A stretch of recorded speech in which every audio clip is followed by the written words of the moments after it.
Bueno, de nueva cuenta, muy buenos días a todas, a todos. Me da mucho gusto saludarles en esta mañana de miércoles, en la que vamos a abordar este tema sobre la libertad periodística y de prensa en el modelo de comunicación política, un módulo que forma parte de este diplomado sobre procedimiento especial sancionador. Bueno, en la estructura del módulo que me he permitido plantear para desahogar en estas dos sesiones se refiere a que el día de hoy revisemos algunos aspectos que podríamos considerar, digamos, como teóricos, conceptuales, contextuales de la libertad periodística y de prensa, y que abordemos algunos elementos que distinguen a lo que se ha dado por llamar el modelo de comunicación política en México, que no es otra cosa sino el conjunto de reglas que emanan en primera instancia, como es de suponer, de la Constitución, pero también de las leyes secundarias, sobre todo de la Ley General de Instituciones y Procedimientos Electorales y del Reglamento de Radio y Televisión del Instituto Nacional Electoral. Entonces vamos a identificar algunos de estos elementos que distinguen a el modelo de comunicación política, cuáles son estas reglas a las cuales he hecho alusión, las principales, y sobre todo aquellas que guardan relación con la temática de la libertad de prensa, porque en realidad el modelo de comunicación política es muy amplio, en él se inscriben o le es aplicable a no solo actores políticos, es decir, partidos y candidatos, sino también a particulares, como es el caso de los concesionarios de radio y televisión, también para ciudadanos en particular, como lo vamos a ver en un momento más. Bueno, seguramente ustedes ya lo saben, existe, por ejemplo, una prohibición constitucional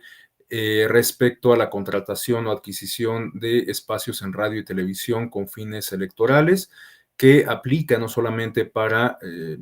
reitero, candidatos y partidos, sino también para particulares, de tal suerte que la ciudadanía está impedida para adquirir o comprar espacios comerciales en radio y televisión con el propósito de influir en las preferencias electorales, ¿no? Bueno, entonces esta parte que estoy describiendo la desahogaremos en la sesión del día de hoy, y el día de mañana la destinaríamos para abordar algunos casos concretos que han sido resueltos por el Tribunal Electoral del Poder Judicial de la Federación, en particular a través de su sala superior y de la sala regional especializada, y que guardan relación con la temática que nos ocupa, es decir, con la libertad de prensa, con el ejercicio libre del periodismo, entre otras cuestiones, ¿no? Bueno, para dar inicio, quisiera plantear algunas premisas básicas que me parece que van a estar presentes a lo largo de toda la exposición, tanto de la sesión del día de hoy como del día de mañana. La primera de estas premisas se refiere a entender la libertad de expresión como una manifestación del derecho a la libre expresión de las ideas, ¿no? Pero en este caso quizás pudiéramos advertir esta vertiente de la libertad de expresión en el entendido de que resulta aplicable, que es ejercida por un sector de la población en específico. En este caso estamos hablando de un sector gremial, de un conjunto de personas que se dedican a ejercer una profesión en particular y que se refiere justamente a la comunicación y el periodismo, ¿no? Sin embargo, la Corte Interamericana de Derechos Humanos, en casos como el de la última tentación de Cristo, el Olmeda Bustos contra Chile y algunos otros casos similares, así como la Suprema Corte de Justicia de la Nación e incluso la Sala Superior del Tribunal Electoral del Poder Judicial de la Federación, han dejado claro que la libertad de expresión, digamos que se puede ejercer a través de dos canales o de dos vías. Una que implica propiamente el poder externar nuestras opiniones, nuestras perspectivas, nuestros juicios, etcétera, y otra que se refiere a hacernos de información para poder justamente formarnos un juicio, formarnos una opinión, de tal suerte que el derecho a la libertad de expresión implica también el derecho a la información, ¿no? Estas son, digamos, las dos vertientes que distinguen a el derecho a la libertad de expresión. En el caso de la libertad periodística, tenemos que el ejercicio de esta libertad, como ya lo referí, asiste a un sector de la población en específico, que es el gremio propiamente periodístico, los comunicadores. Pero este ejercicio de esta libertad no solamente beneficia a estos profesionales de la comunicación, sino a la sociedad en su conjunto. Porque evidentemente en la medida en que ejercen esta libertad, generan información, esta información pues es difundida entre el grueso de la población y por lo tanto todos y todas quienes integramos una comunidad en específico nos vemos beneficiados de este ejercicio de la libertad de expresión que ejerce en este caso este gremio en particular. De tal suerte que toda la información noticiosa, toda la información de opinión sobre los asuntos públicos, toda la información de escrutinio sobre el ejercicio del gobierno, sobre el ejercicio del poder, pues contribuye, por supuesto, a que nosotros, nosotras como ciudadanos, nos formemos una propia opinión sobre los distintos fenómenos que tienen lugar en o que, digamos, define la realidad política, ¿no? Entonces, bueno, en este sentido, el ejercicio de la libertad de expresión corresponde a un sector en específico de la población, pero sus beneficios, pues de alguna manera los podemos disfrutar todos quienes formamos parte de una comunidad. La segunda premisa se refiere a entender la libertad de prensa, la libertad periodística, como síntoma, como indicativo y también al mismo tiempo como consecuencia de la democracia. En aquellos regímenes en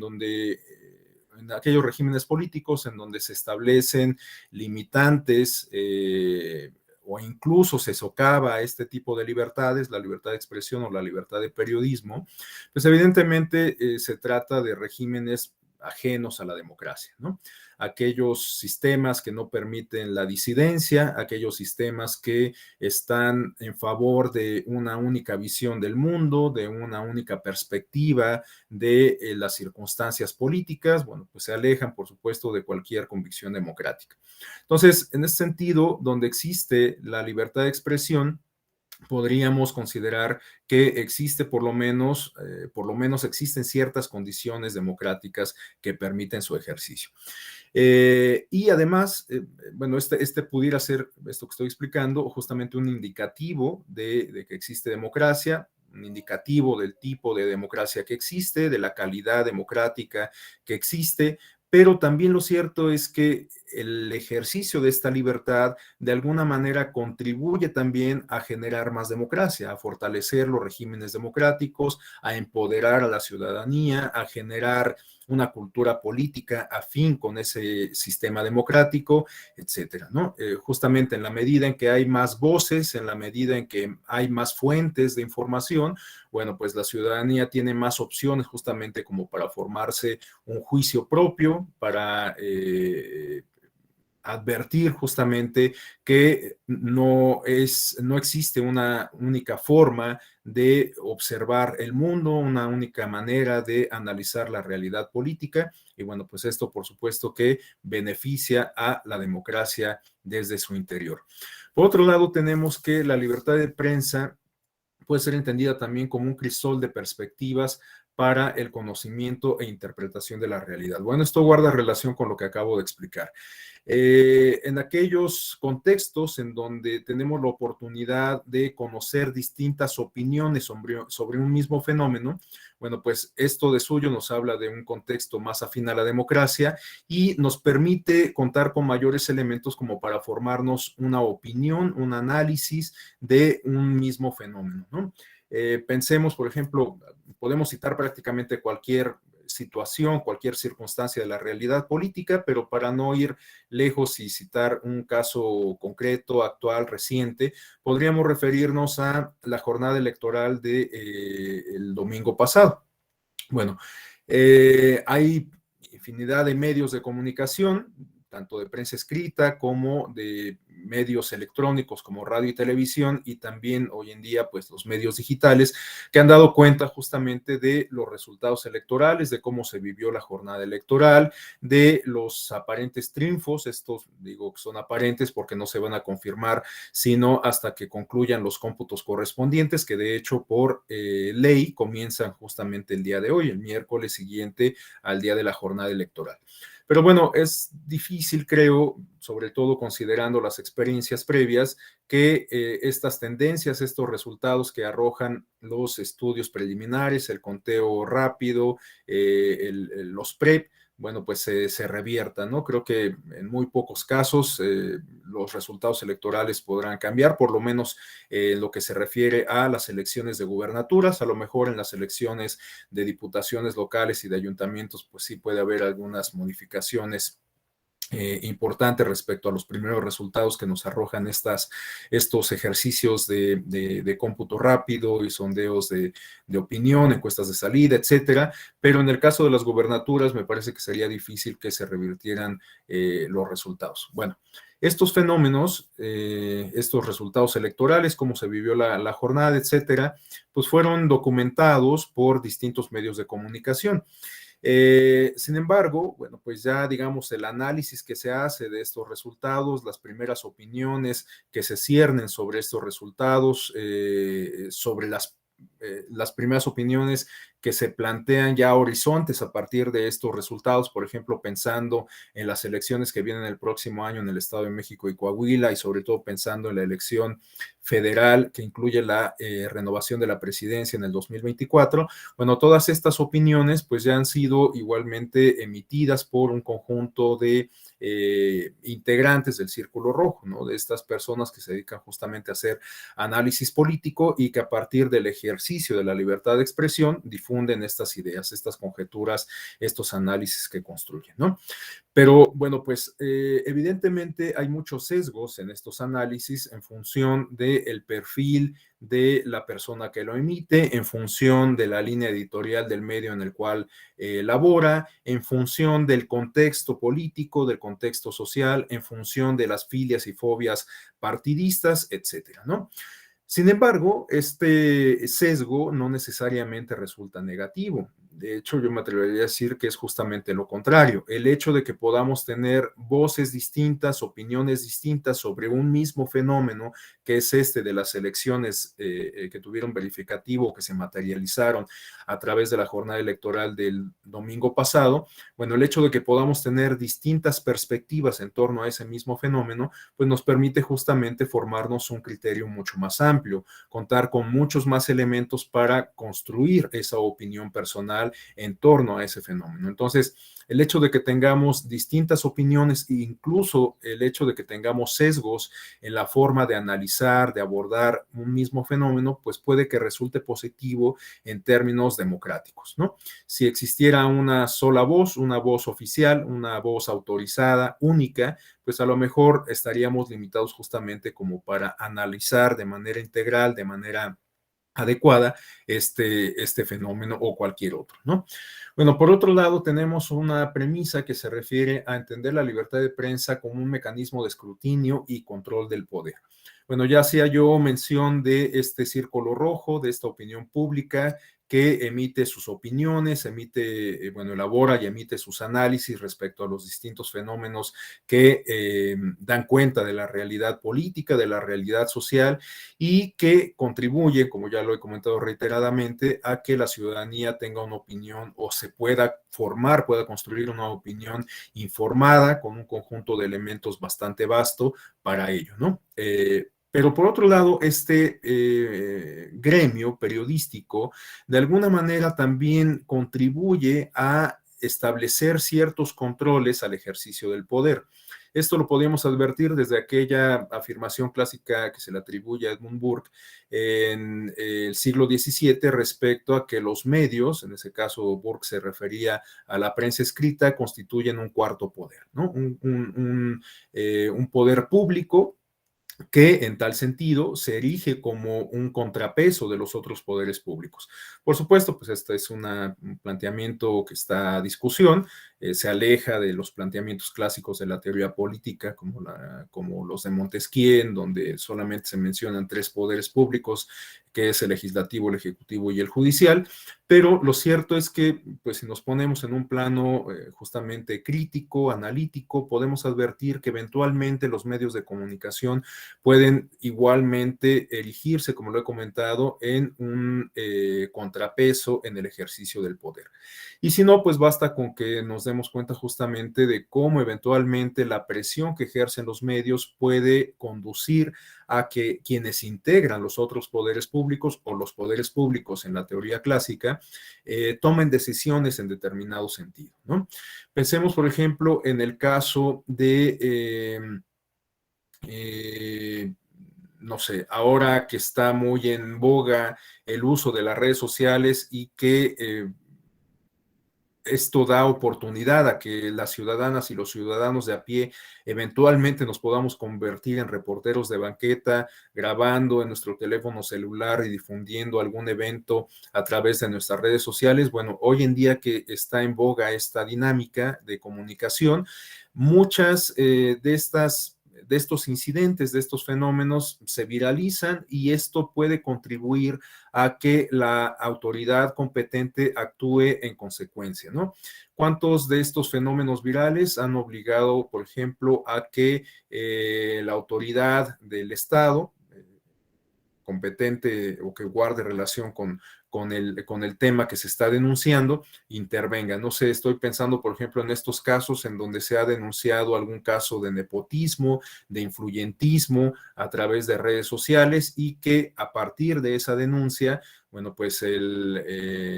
los órganos del Estado, los titulares de las oficinas, de las agencias del Estado, toman algún tipo de determinación. Ahorita se me vino a la memoria este caso, por ejemplo, del Procurador Federal del Consumidor durante el gobierno del presidente Peña Nieto. Seguramente ustedes recordarán este caso. Su hija acudió a un restaurante, se quejó de que no le habían brindado la atención que ella consideraba que merecía. Esto lo publicó en sus redes sociales y como respuesta a esto, algunos funcionarios de la Procuraduría Federal del Consumidor acudieron al lugar y determinaron clausurarlo. Todo esto quedó documentado por distintos usuarios, distintos comensales que concurrían en ese momento junto con la hija del procurador y esto se difundió profusamente y finalmente se tomó la determinación por parte del presidente de la República, en ese entonces Enrique Peña Nieto, de separar del cargo al funcionario en cuestión. Es un caso muy curioso porque esta actitud que puede resultar reprochable en realidad no se le podía imputar a el funcionario en cuestión, sino a su hija, ¿no? Pero sin embargo, por la presión que se ejerció justamente a partir de la viralización de este video que circuló profusamente en redes sociales, a partir de esa presión, el titular del Ejecutivo decidió tomar una determinación en consecuencia, ¿no? Bueno, esto por citar un ejemplo muy actual del uso de las redes sociales, pero lo cierto es que históricamente los medios tradicionales han jugado un papel fundamental en cómo se ejerce el poder. Esto lo podemos advertir sobre todo en el modelo de comunicación política que existe en los Estados Unidos. Como ustedes saben, en los Estados Unidos el modelo de comunicación política es sustancialmente diferente al que existe en México, porque a diferencia del modelo de comunicación política mexicano que privilegia la piedra angular de nuestro sistema electoral que estriba en el principio a la equidad en la contienda, bueno, en el caso norteamericano, este principio de equidad en la contienda pasa a un plano completamente secundario. De hecho, yo me atrevería a decir que pues casi que no se toma en consideración, no es algo importante, y para los estadounidenses se toma en consideración más bien justamente lo que se privilegia es esto, ¿no? El ejercicio a la libertad de expresión. Y este ejercicio a la libertad de expresión, a través de esta manifestación del ejercicio a la libertad de prensa, se traduce en fenómenos como los que como aquellos en donde las grandes cadenas de los medios de comunicación toman partido en favor o en contra de alguna opción política en concreto. Esto lo podemos advertir sobre todo en el contexto de las campañas presidenciales de los Estados Unidos. Para nadie es ningún secreto que históricamente la compañía Fox, por ejemplo, suele tomar partido hacia los candidatos o en favor de los candidatos o del candidato presidencial postulado por el Partido Republicano, ¿no? Esto pues no causa ningún escozor, no causa ninguna molestia, no es objeto de discusión en el modelo de comunicación política de los Estados Unidos, porque reitero, pues allá no se privilegia el principio de equidad en la contienda, sino que lo que se privilegia es la libertad de expresión. Entonces, bueno, todo esto lo comento justamente para poner ejemplos de cómo se advierte en la práctica esta premisa de entender la libertad de prensa como un mecanismo de escrutinio y eventualmente de control del poder. Y la última premisa se refiere a que la libertad de prensa o mejor dicho, a que hoy en día la libertad de prensa está sufriendo algunas modificaciones en su ejercicio a partir de la llegada, el desarrollo de las nuevas tecnologías, ¿no? Ya ponía yo este ejemplo de cómo hoy, a través de estas nuevas tecnologías, que se refieren sobre todo a dispositivos móviles y a las redes sociales, prácticamente cualquiera de nosotros, cualquiera de nosotras nos podemos asumir como comunicadores, como reporteros de banqueta y dar cuenta de situaciones que se presentan en la vida social, en la vida comunitaria, ¿no? Esto es lo que ha dado pauta a este fenómeno de los lores y de las ladies, ¿no? Esto es lo que ha puesto de manifiesto algunos casos como el de no sé, hablando de comunicación política, ahorita estaba recordando el caso tan sonado de la campaña del actor Alfredo Adame, que tuvo una amplia cobertura, tanto de medios tradicionales como de medios digitales, ¿no? Y bueno, pues algunas de estos eventos desafortunados que protagonizó el entonces candidato Alfredo Adame, pues se convirtieron en virales justamente a partir no de la cobertura que hacían los medios tradicionales de radio, televisión y prensa escrita, sino los propios usuarios de las redes sociales. Entonces, bueno, hoy en día este ejercicio a la libertad de prensa está pasando por una etapa de transformación importante. Hoy en día también a partir del advenimiento, el desarrollo, la comercialización de las redes sociales y las nuevas tecnologías, se han difuminado un poco estas líneas editoriales de los medios de comunicación y esto genera fenómenos interesantes como el de la posverdad o el de la infodemia. En los medios tradicionales, en el entendido de que las grandes compañías, los grandes consorcios de prensa escrita, de radio y televisión tenían una línea editorial fija, bueno, pues toda la información pasaba por ese tamiz, por ese filtro, ¿no? Correspondía al consejo editorial tomar la decisión respecto a si una noticia era abordada y también respecto a la manera en que era abordada esa noticia, ¿no? Hoy en día, pues en razón de que, como lo he comentado, las nuevas tecnologías nos dan a todas y a todos la oportunidad de eventualmente convertirnos en reporteros de la cotidianidad, bueno, pues esa línea editorial se ha perdido y esto es lo que ha contribuido en buena medida a generar estos fenómenos de la posverdad, ¿no? Porque hoy en día, pues a diferencia de como ocurría en estos esquemas previos que estoy planteando, pues ya los medios de comunicación en razón de que se han difuminado un poco estas barreras, pues ya no se preocupan tanto, o algunos de ellos no se preocupan tanto por salvaguardar su prestigio. Por supuesto, los grandes medios de comunicación conocidos o con reconocimiento internacional, como el Washington Post, Le Monde, El País, etcétera, bueno, pues estos grandes medios de comunicación siguen preocupados, por supuesto, por preservar su prestigio periodístico, pero muchos otros medios, pues digamos que han soslayado un poco esta parte, han flexibilizado su línea editorial y también por los propios usuarios de Internet a no estar sujetos a ninguna de estas camisas de fuerza, como puede ser la línea editorial, bueno, pues no filtran la información, ¿no? Entonces, pues de alguna manera nos convertimos todos los usuarios de Internet, o buena parte de nosotros, usuarios de Internet, en correas de transmisión de esta información, pero sin que pase por ningún tipo de filtro o de revisión de calidad, ¿no? Como ocurre en los medios tradicionales. Y reitero que pues esto contribuye a generar la difusión de noticias falsas y la infodemia, entre otros fenómenos contemporáneos. Bueno, estas son algunas de las premisas básicas que me interesaba exponer en esta parte inicial de la exposición. A continuación, quisiera que revisáramos algunos contenidos de instrumentos de derecho positivo en donde se reconoce o en los cuales se reconoce justamente la libertad de expresión y en algunos casos esta manifestación de la misma que se refiere a la libertad de prensa, la libertad del periodismo. Bueno, para el caso mexicano, tenemos que, doy por hecho que la mayoría de ustedes son abogados, abogadas, y que por eso están interesados en este tema del procedimiento especial sancionador y seguramente conocen estos contenidos que vamos a revisar en las siguientes láminas, pues mucho mejor que su servidor, en razón de que yo no soy abogado, soy sociólogo, ¿no? Pero bueno, conviene revisar estos contenidos de la Constitución y de algunos instrumentos internacionales en donde se reconoce esta libertad de expresión como un derecho humano, en que en tal calidad, pues es universal, asiste a todas las personas por su naturaleza, justamente que lo inscribe en este género de la humanidad y en razón, para decirlo en términos muy sencillos, bueno, pues podemos recurrir a esta expresión de que los derechos humanos asistan a las personas por ser personas, ¿no? Bueno, en este caso,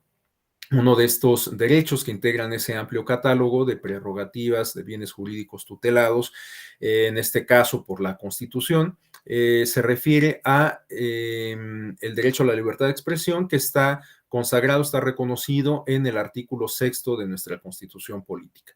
En ese sentido, el artículo 6 de la Carta Magna establece que la manifestación de las ideas no puede ser objeto de ninguna inquisición judicial o administrativa, sino únicamente en caso de que ataque a la moral, la vida privada o los derechos de terceros, perdón, o bien provoque algún delito o perturbe el orden público. Este artículo 6 también reconoce el derecho de réplica. En este sentido, se señala que el derecho de réplica debe ser ejercido o puede ser ejercido en los términos dispuestos por la ley y que el derecho a la información será garantizado por el Estado. Bueno, esta parte es importante porque, como ya comentamos, el derecho a la libertad de expresión, digamos que corre por dos canales, uno que se refiere a expresar justamente nuestras opiniones, percepciones, conjeturas, juicios, etcétera, y otro que se refiere a hacernos de información para poder formarnos esos criterios, esos juicios, esas opiniones, etcétera, ¿no? Entonces, en este sentido, las dos dimensiones están de alguna manera reconocidas en este artículo 6 constitucional. Por último, se señala, bueno, por último del contenido que me interesa destacar de este artículo de la Constitución, tenemos que toda persona tiene derecho al libre acceso a la información plural y oportuna, así como a buscar, recibir y difundir información e ideas de toda índole por cualquier medio de expresión. Bueno, aquí ya podemos advertir algunos atisbos de esta manifestación en específico de la libertad de expresión que se refiere a la libertad de prensa o a la libertad de periodismo. Pero esto se afina todavía más con lo que nos establece la propia Constitución en el artículo siguiente, en el artículo 7.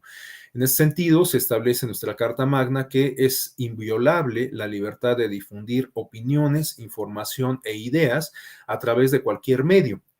No se puede restringir este derecho por vías o medios indirectos, tales como el abuso de controles oficiales o particulares, de papel para periódicos, de frecuencias radioeléctricas o de enseres y aparatos usados en la difusión de información o por cualesquiera otros medios y tecnologías de la información y comunicación encaminados a impedir la transmisión y circulación de ideas y opiniones. En esta parte me parece sumamente importante porque además de que ya se reconoce, digamos, de manera más clara el ejercicio o el derecho a la libertad de periodismo y de prensa, tenemos también algunos supuestos que quedan prohibidos en la Constitución, en el entendido de que tales supuestos impedirían el ejercicio de este derecho a la libertad de prensa. Uno de estos supuestos que se advierte de manera muy clara en aquellos contextos que son poco democráticos o francamente antidemocráticos se refiere, por ejemplo, a esto de lo cual nos habla el artículo 7º de la Constitución. En los regímenes antidemocráticos suele ser común que se expropien los medios de comunicación, de tal suerte que los medios comerciales, las concesiones que eventualmente pudieron haber sido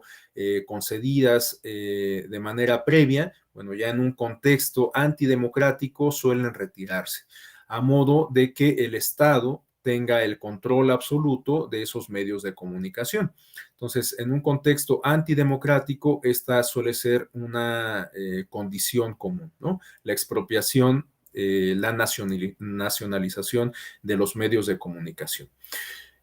También suele ser común en este mismo orden de ideas que en los regímenes antidemocráticos a la prensa escrita se le condicione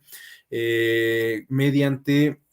mecanismos que les impiden obtener el papel correspondiente. Bueno, esto digamos en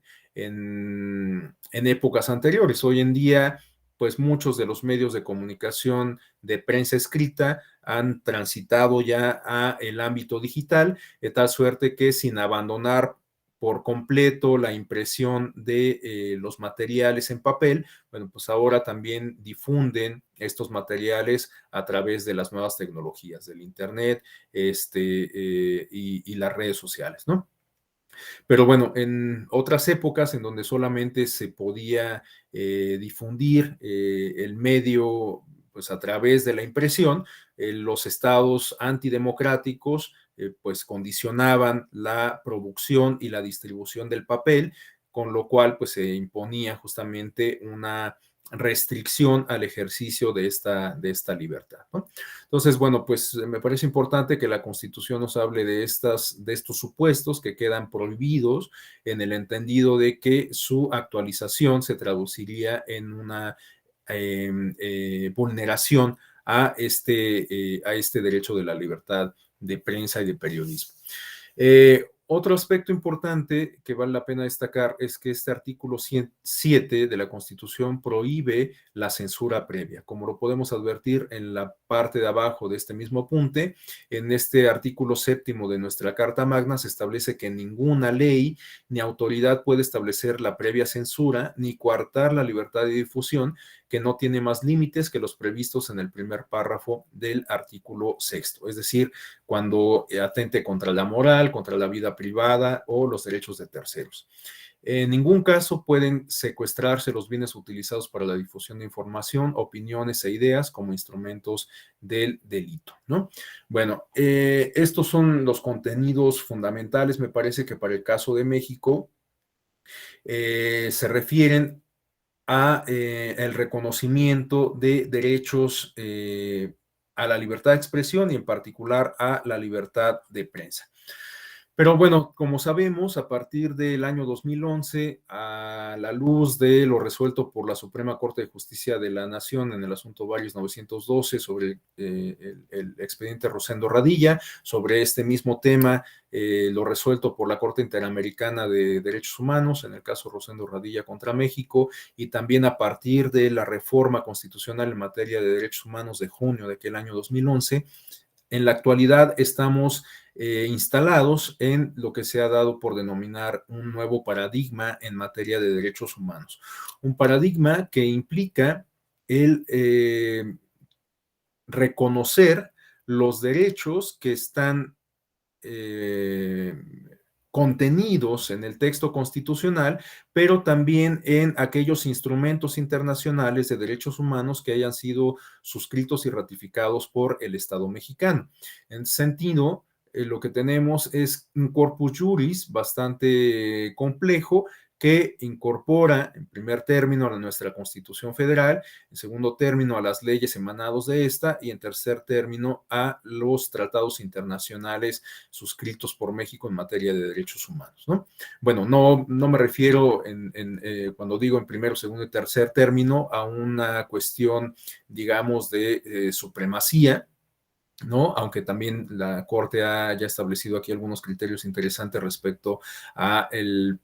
posicionamiento en términos de jerarquía que ocupa cada uno de estos instrumentos, pero en general me parece que lo que tendríamos que hacer es más bien advertir estos instrumentos como parte de una integralidad, ¿no? En ese sentido, bueno, pues los instrumentos internacionales en materia de derechos humanos resultan ley vigente, de observancia obligatoria en nuestro país y por lo tanto, bueno, pues el derecho a la libertad de expresión consagrado en estos instrumentos de orden supranacional, pues tienen plena vigencia en nuestro país. En tal sentido, conviene hacer mención de dos instrumentos en particular que son de observancia plena en el caso mexicano. Hago alusión en primer término a la Declaración Universal de Derechos Humanos, que pues data de finales, de mediados del siglo pasado, pero que sigue teniendo plena vigencia en nuestro país. En este instrumento de corte declarativo, se establece en el artículo 19 que todo individuo tiene derecho a la libertad de opinión y de expresión. Este derecho incluye el de no ser molestado a causa de sus opiniones, el de investigar y recibir informaciones y opiniones y el de difundirlas sin limitación de fronteras por cualquier medio de expresión. Bueno, es un contenido muy breve, muy sucinto, pero que a pesar de ello nos permite advertir pues buena parte de todo lo que hemos venido comentando. Las dos dimensiones del ejercicio a la libertad o de la libertad de expresión, mejor dicho, y también el reconocimiento del derecho a la libertad de prensa. Bueno, en segundo término, hago mención de lo contenido casualmente en el mismo artículo, el número 19,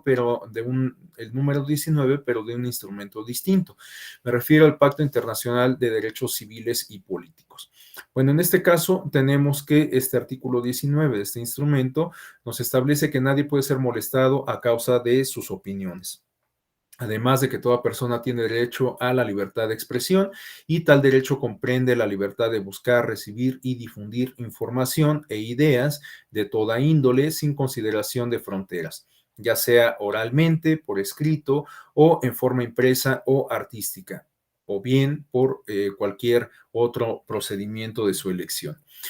Por último, en el numeral 3 de este mismo artículo 19 se establece que el ejercicio del derecho previsto en el párrafo 2 de este artículo entraña deberes y responsabilidades especiales. Por consiguiente, puede estar sujeto a ciertas restricciones que deberán, sin embargo, estar expresamente fijadas por la ley y ser necesarias para asegurar el respeto a los derechos o la reputación de los demás y también la protección de la seguridad nacional, el orden público o la salud o la moral públicas. Este último aspecto me parece sumamente importante, sobre todo a la luz de el modelo de comunicación política mexicano, porque tanto la Corte mexicana como el Tribunal Electoral del Poder Judicial de la Federación, a través de su sala superior, han dejado en claro que ningún derecho es absoluto y en ese sentido podemos también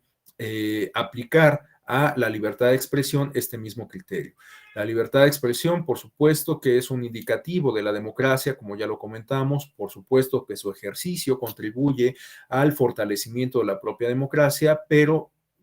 hay ciertos límites que es dable, que es razonable, que es adecuado establecer para su ejercicio, ¿no? Por lo menos en atención a las reglas que nos hemos dado para configurar nuestro modelo de comunicación política. Decía yo, cuando hacía alusión al ejemplo de los Estados Unidos, bueno, pues allá, como ustedes lo saben, los candidatos se dan hasta con la cubeta en los medios de comunicación y pues esto realmente no reviste mayor escosor, no implica mayor problema para la comunidad política de los Estados Unidos. En el caso mexicano, bueno, pues nuestro modelo de comunicación política es bastante más restrictivo, de tal suerte que hay algunos límites que el propio modelo establece para el ejercicio de la libertad de expresión. En un momento más, de hecho, vamos a entrar a esa cuestión cuando abordemos los aspectos principales que definen a nuestro modelo de comunicación política. Pero bueno, ya que hemos hablado de estos instrumentos en los cuales se reconoce el derecho a la libertad de expresión y en particular a la libertad de prensa, a la libertad del periodismo, a continuación quisiera presentarles un par de láminas respecto a lo que nos muestra la realidad política y social,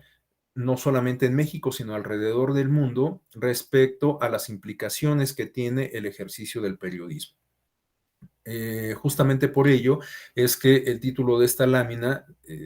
nos plantea una pregunta bastante sugerente respecto a qué tan peligroso es ser periodista. Y de hecho, pues a lo mejor podríamos plantear una pregunta previa: ¿por qué tendría que ser peligroso ser periodista? ¿No? Bueno, el caso es que el ejercicio del periodismo pues puede incomodar a muchas personas, a muchos grupos de poder, sean estos constituidos o de facto, sean estos legales o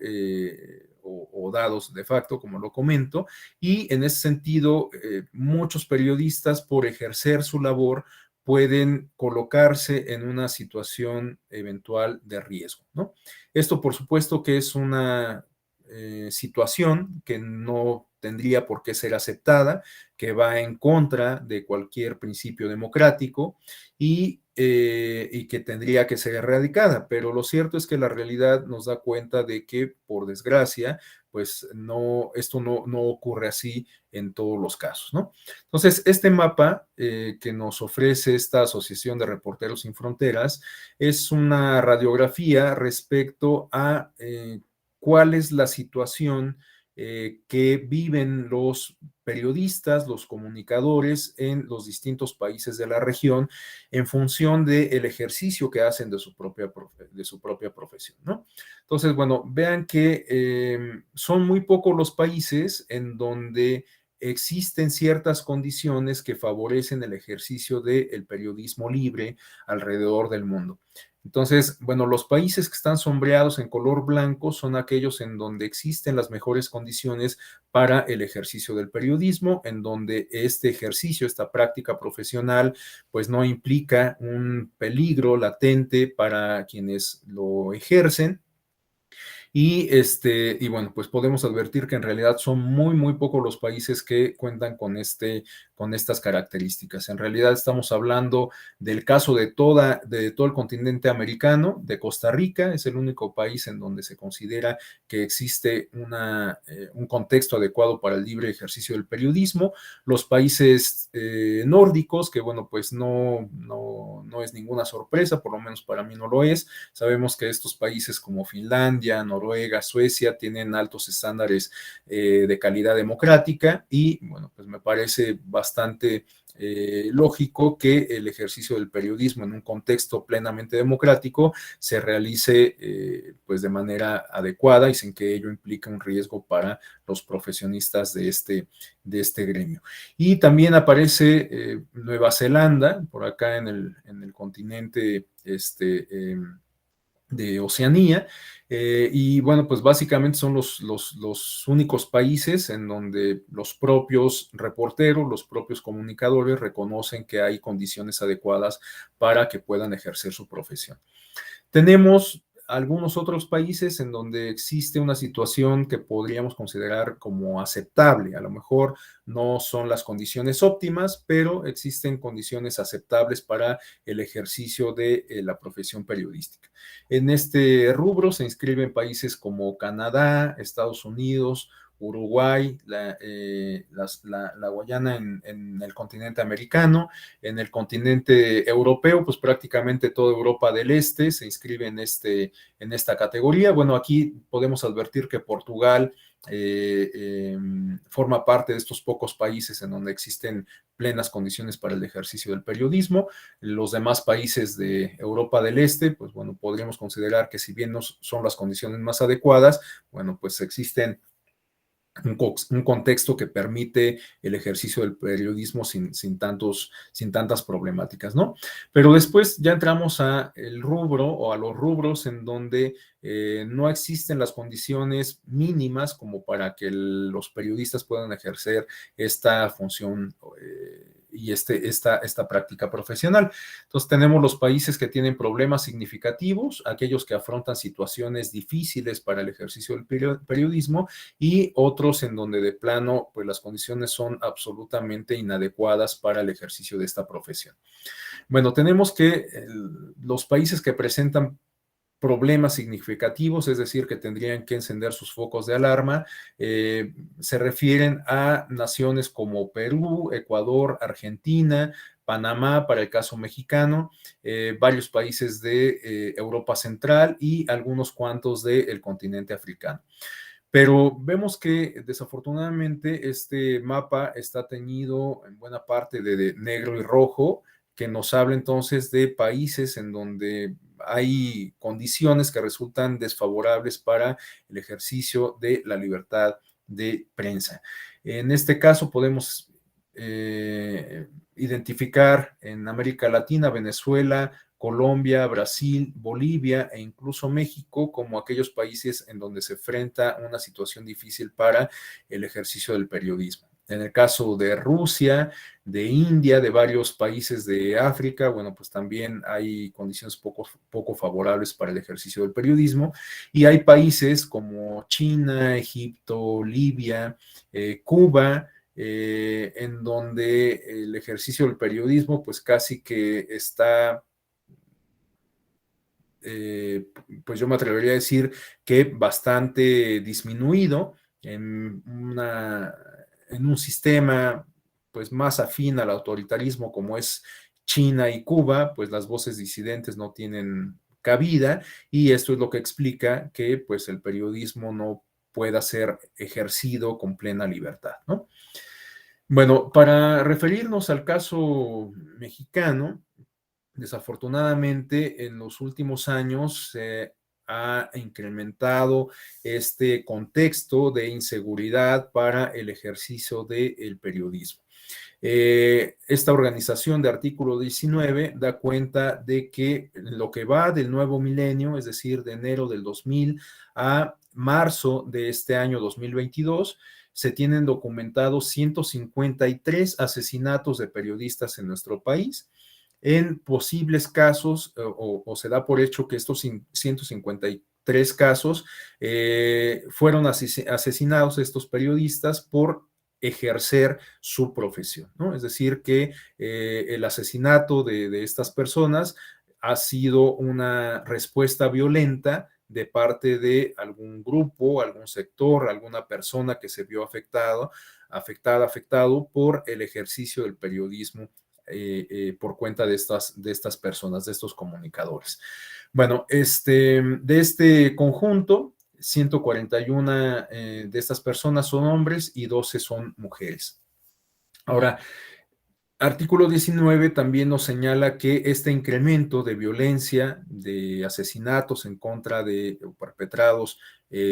contra periodistas, se ha incrementado, se ha agudizado sobre todo en las gestiones del presidente Enrique Peña Nieto y del presidente Andrés Manuel López Obrador. Tenemos que durante el periodo de Peña Nieto se registraron 47 asesinatos de periodistas, y en lo que va de estos casi 4 años de gestión del presidente Andrés Manuel López Obrador, se han registrado 33 asesinatos de periodistas. En el lado derecho de la lámina tenemos un mapa en donde podemos advertir las localidades, las entidades federativas en donde se han observado justamente estos asesinatos de periodistas, y vemos que esta ola de violencia que va del año 2000 a 2022 se ha concentrado sobre todo en estados como Chihuahua, como Guerrero y como Oaxaca y Veracruz. De hecho, el último apunte que tenemos del lado izquierdo de la lámina nos habla de que durante la gubernatura de Javier Duarte, que abarcó de diciembre de 2010 a noviembre de 2016. En Veracruz es donde se advirtieron un mayor número de asesinatos de periodistas, 18. Y de hecho, bueno, durante este periodo que se está reportando del 2000 al 2022, tenemos que en conjunto se han perpetrado 32 asesinatos en el estado de Veracruz durante estos 22 años, ¿no? En el caso de Guerrero tenemos 15, en el caso de Oaxaca otros 15 más, y en el caso de Tamaulipas tenemos 14, en el caso de Chihuahua 13, y bueno, pues ya en los demás estados tenemos algunos números, digamos que menores, sin que eso pues deje de ser preocupante, por supuesto, ¿no? Bueno, a continuación, después de tener esta radiografía de lo que implica el ejercicio del periodismo en México y en el mundo, la situación de peligro latente en la cual se encuentran estos profesionales de la comunicación por el solo hecho de ejercer esta profesión. Bueno, después de haber revisado estos datos, quisiera que entráramos ya en la materia de la comunicación electoral. El tema de este módulo se refiere justamente a abordar la libertad de prensa a la luz del modelo de comunicación política en nuestro país. En ese sentido, a continuación quisiera pues que comenzáramos a identificar algunos rasgos distintivos del modelo de comunicación política en México. Pero bueno, llevo ya casi una hora hablando, y algo que olvidé decirles al principio de la exposición es que si alguien deseaba hacer alguna intervención, plantear alguna inquietud, alguna pues incluso alguna duda, bueno, pues se sintiese con absoluta libertad de hacerlo, con independencia de que yo dejara algún periodo, algún espacio para el intercambio de opiniones. Bueno, si alguien se desea plantear alguna inquietud, por favor les pido que me soliciten el uso de la voz, ya sea abriendo su micrófono o con esta herramienta de la manita, y bueno, pues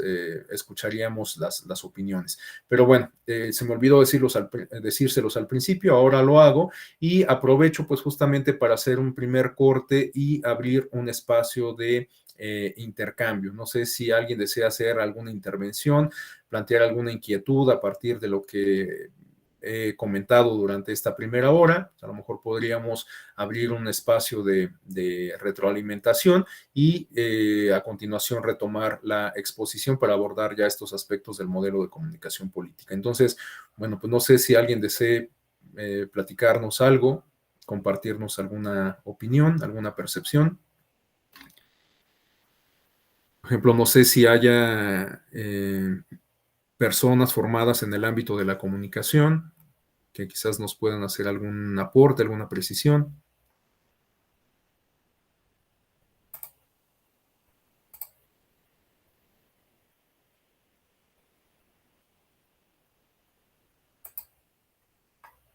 ¿No?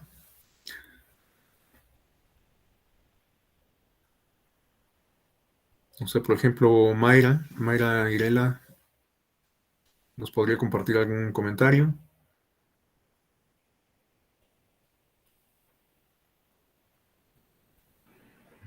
Buenos días.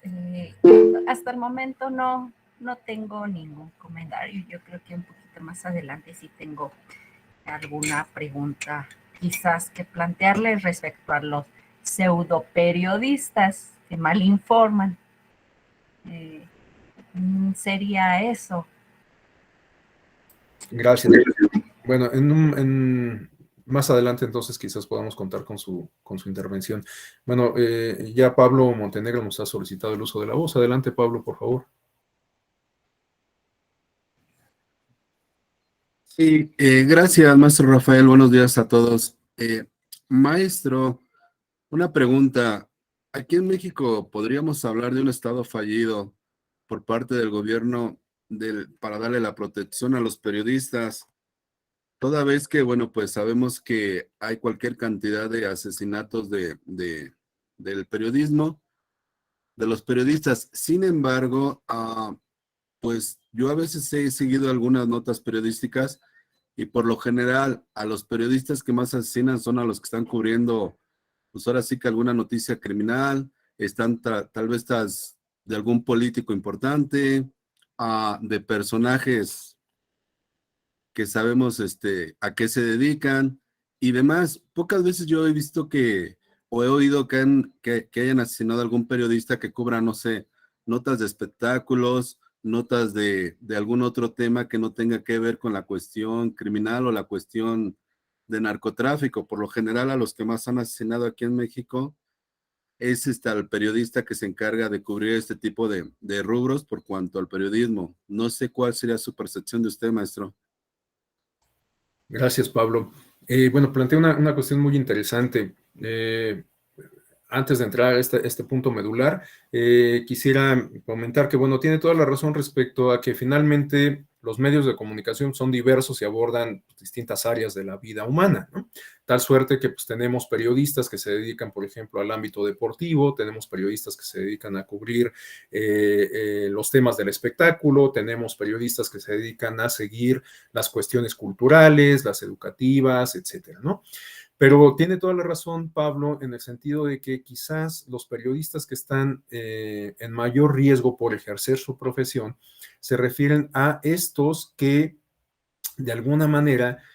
contribuyen a generar este fenómeno que revisábamos en las premisas iniciales, de ejercer cierto control sobre el poder, ¿no? O ciertos límites sobre el poder. Porque justo de lo que nos habla Pablo es de esto, o sea, ¿por qué algunos periodistas son asesinados por seguir o por investigar, por realizar investigaciones, naturalmente de tipo periodístico, sobre cárteles, sobre figuras del narcotráfico, sobre vínculos entre la delincuencia organizada y la clase política? Bueno, pues porque justamente están evidenciando vicios en la manera en que se ejerce el poder, en la manera que se ejerce el poder por parte de los órganos del Estado, en este caso representados por la clase política en general, en abstracto, no quiero particularizar, y por otro lado, los poderes fácticos que se construyen, como pueden ser justamente los delincuenciales, ¿no? O sea, esta expresión que utilizaba Pablo sobre el Estado fallido, bueno, es una expresión que se ha puesto sobre la mesa, sobre todo en últimos años, por esta presencia que ha venido ganando la delincuencia organizada a través de cárteles de la droga, sobre todo, este cártel Jalisco Nueva Generación, por ejemplo, el cártel de Sinaloa, etcétera. Bueno, pues en realidad dominan regiones completas y justamente cuando buscan el ampliar este dominio es cuando entran en disputa y se dan estas confrontaciones y asesinatos. Hoy en día me parece que esto es bastante más complejo porque recordemos que durante buena parte de lo que va del siglo XX en las distintas gestiones del gobierno federal, se ha argumentado que muchos de estos asesinatos mucha de esta escalada de la violencia se explica a partir de estas pugnas que se dan entre grupos opositores de la delincuencia organizada, ¿no? Pero me parece que esta explicación ya está bastante más rebasada. Creo que el problema es mucho más complejo. Me parece que hay muchas otras aristas que tendrían que tomarse en consideración. Ya no solamente es la pugna entre grupos antagónicos, sino que hay ahí muchas otras cuestiones de fondo, como este vínculo que eventualmente se da con la clase política, con las autoridades de seguridad pública, ¿no? ¿Cuántos casos se han documentado de policías municipales o estatales que están coludidos con el narcotráfico, con la delincuencia organizada? Muchos casos que también han sido documentados de bandas de secuestradores que están integradas por ex policías o ex agentes de investigación, etcétera, ¿no? Entonces, me parece que el problema es bastante más complejo como para explicarlo a la luz de esta confrontación entre grupos rivales, ¿no? Ahora, enfocándome en el aspecto medular que plantea Pablo, ciertamente esta violencia que se observa sobre los periodistas, me parece que se centra en aquellos que cubren, como bien lo comenta Pablo, el ámbito político y el ámbito de la seguridad pública, ¿no? Es decir, que estos periodistas que incomodan con su labor a ciertos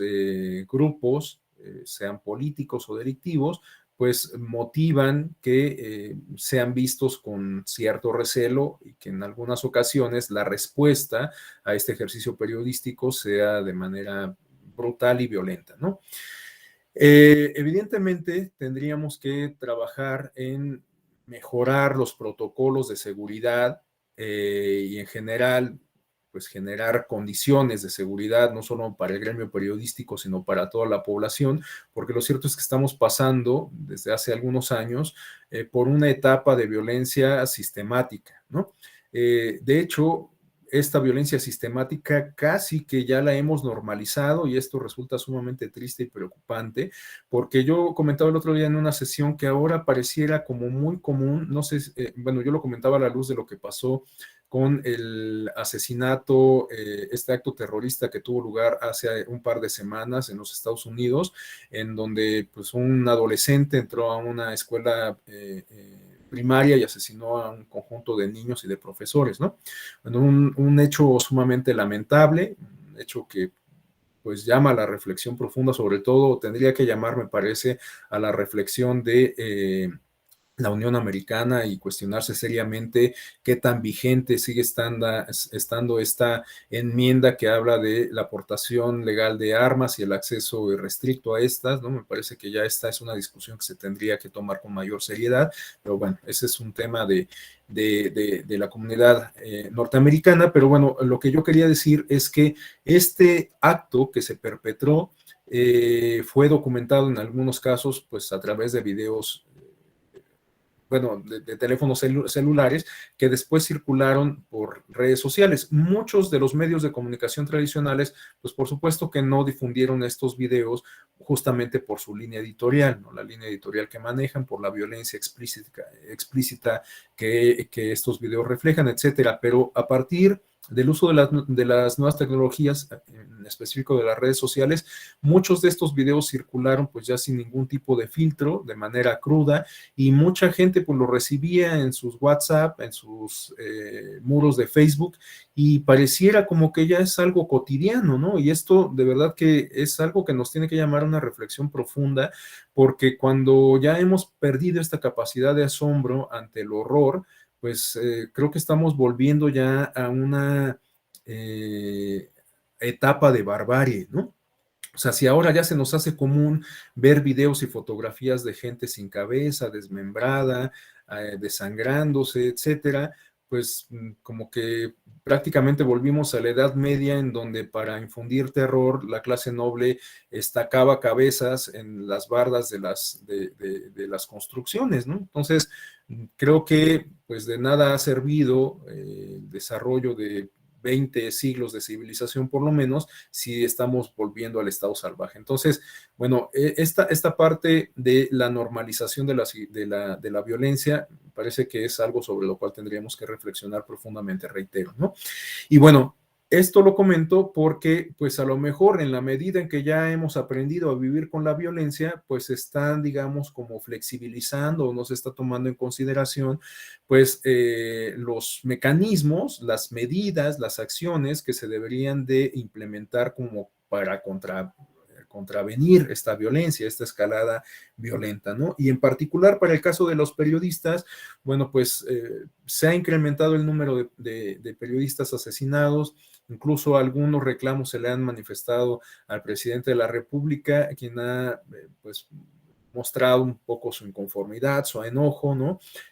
Yo comparto la opinión del presidente en el sentido de que pues es un problema, si no heredado, que por lo menos tiene antecedentes previos a su gestión, pero pues lo cierto es que él encabeza la gestión gubernamental federal hoy en día, y pues a él correspondería, dicho sea con todo respeto, pues asumir parte de esta responsabilidad, ¿no? Entiendo también, por supuesto, la intención del presidente de atacar las causas, esto me parece también bastante atinado, pero lo cierto es que pues no podríamos esperar a que esta atención de las causas dé sus frutos en 20 o 30 años. Me parece que tendríamos que pensar en sentar las bases para prevenir o para contrarrestar este fenómeno de violencia, de inseguridad, en efecto, dentro de 20, 30 años, pero también actuar hoy con lo que tenemos enfrente, ¿no? Porque si no, pues creo que es una apuesta a largo plazo que en realidad, pues, es incierta, porque no sabemos realmente qué tanto van a servir estos apoyos sociales que brinda el gobierno federal y también los que brindan los gobiernos estatales y municipales, por supuesto, no sabemos en qué medida van a funcionar realmente, ¿no? Porque, bueno, muchos de estos programas, yo me atrevería a decir que son casi como de corte asistencialista, porque no buscan, digamos, el desarrollo sustentable, sino que más bien, pues, reciben recursos económicos y no generan otro tipo de proyectos, ¿no? Entonces, realmente no alcanzo a dimensionar cuáles serían los beneficios a largo plazo de este tipo de programas que, reitero, parece que son más de corte asistencialista y que no apuestan por el desarrollo sustentable. Pues es una opinión absolutamente personal que me atrevo a expresar en el entendido de que este es un espacio académico y por supuesto con el absoluto respeto a todas las opiniones de cada uno, cada una de ustedes. Bueno, eso es lo que podría comentar al respecto, Pablo. Muchas gracias por la intervención. Bueno, si les parece, entonces retomamos a continuación la exposición para identificar algunos de los elementos que distinguen a nuestro modelo de comunicación política. Y al respecto, conviene recordar que este modelo de comunicación política encuentra su origen con la reforma en materia político y electoral del año 2007, la constitucional de 2007 y la legal del 2008. Esta reforma fue la primera que se llevó a cabo después de que habíamos quizás considerado que ya habíamos diseñado el mejor modelo de gobernanza electoral. Porque fíjense que durante la década de los años 90 tuvimos varias reformas casi cada 3 años, cada 2 o 3 años, y la última se suscitó en el año de 1996, que entre otras cosas creó al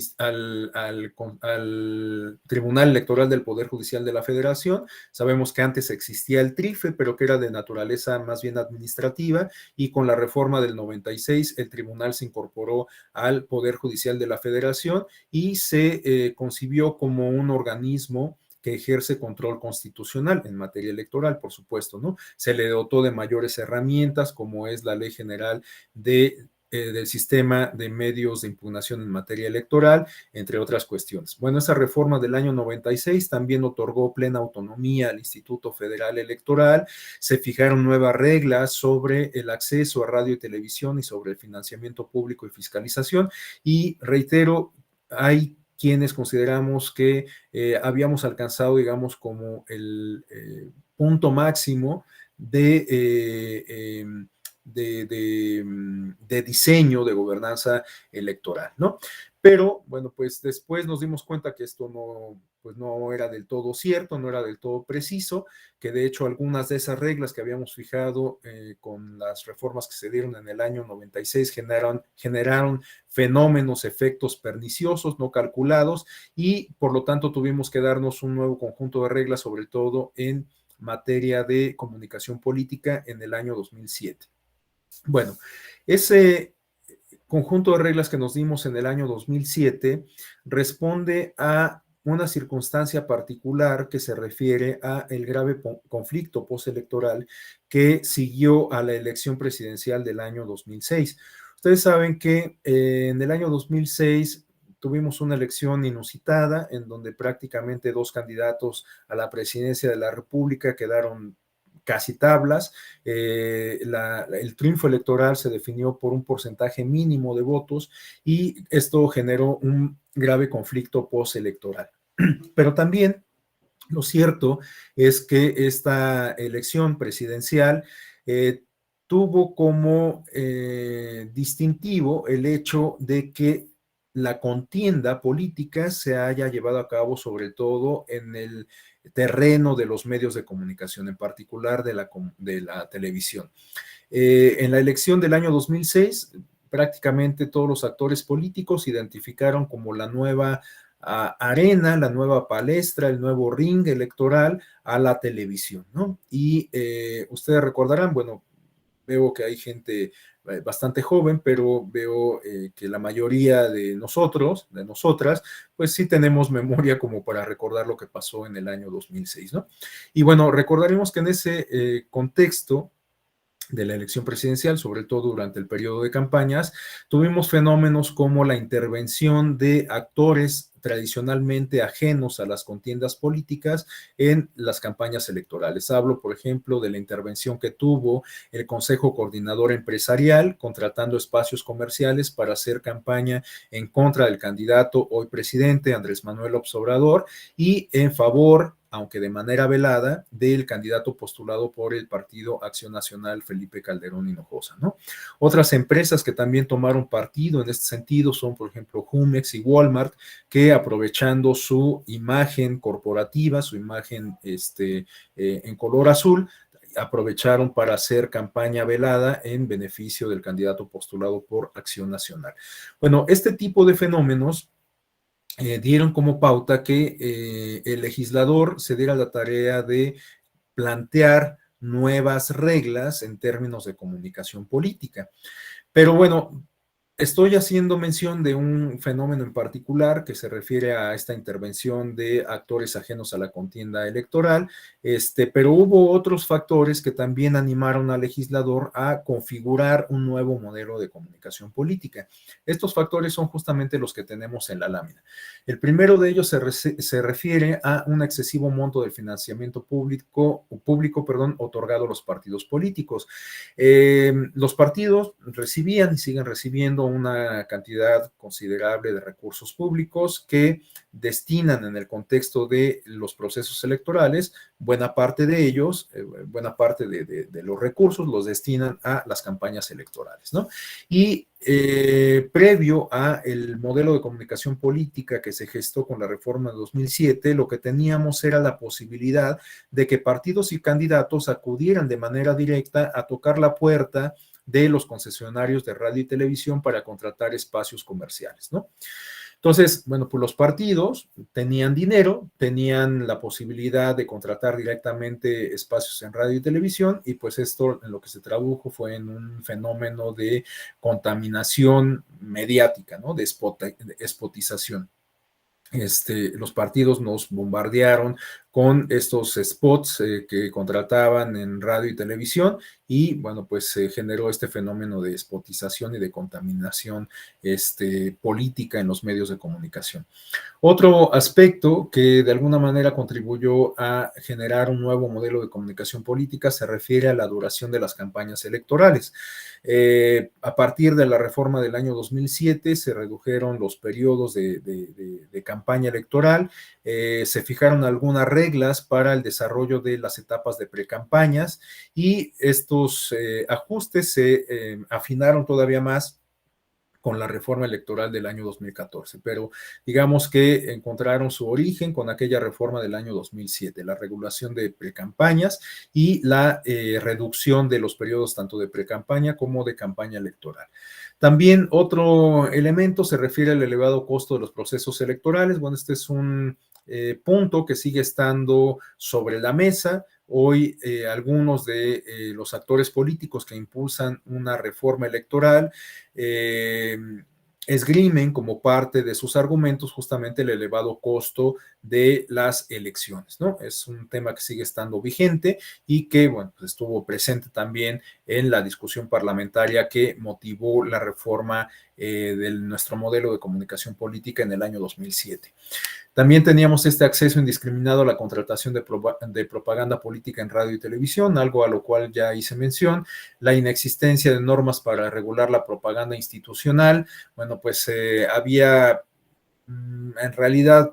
pocas reglas o nulas reglas respecto a la propaganda gubernamental. Sería hasta a partir de la reforma del año 2007 que se incorporaría a nuestra Constitución un artículo más, el 134, en donde se establecen algunas directrices respecto a la propaganda gubernamental. en cuanto a sus contenidos y los periodos de difusión. Se establece también un principio de imparcialidad para los servidores públicos, de tal suerte que desde la Constitución, en este artículo 134, se fija una prohibición para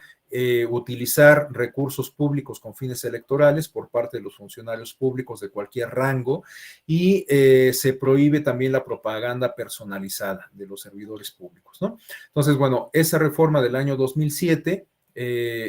nos dio como resultado todo esto que estoy planteando, pero pues antes de ello no había muchas reglas al respecto, de tal suerte que era muy común que observáramos a los gobernadores de las entidades federativas aparecer de manera constante en los medios de comunicación, pues haciendo promoción de sus logros de gobierno, de sus programas sociales, de sus proyectos de infraestructura, entre otras cuestiones. Hoy en día, a partir del contenido del artículo 134 constitucional, los gobiernos estatales siguen haciendo difusión de estos logros de gobierno, pero ya no aparece la imagen del titular del Ejecutivo, ¿no? Bueno, otros aspectos se refieren a la carencia de mecanismos de fiscalización eficaces,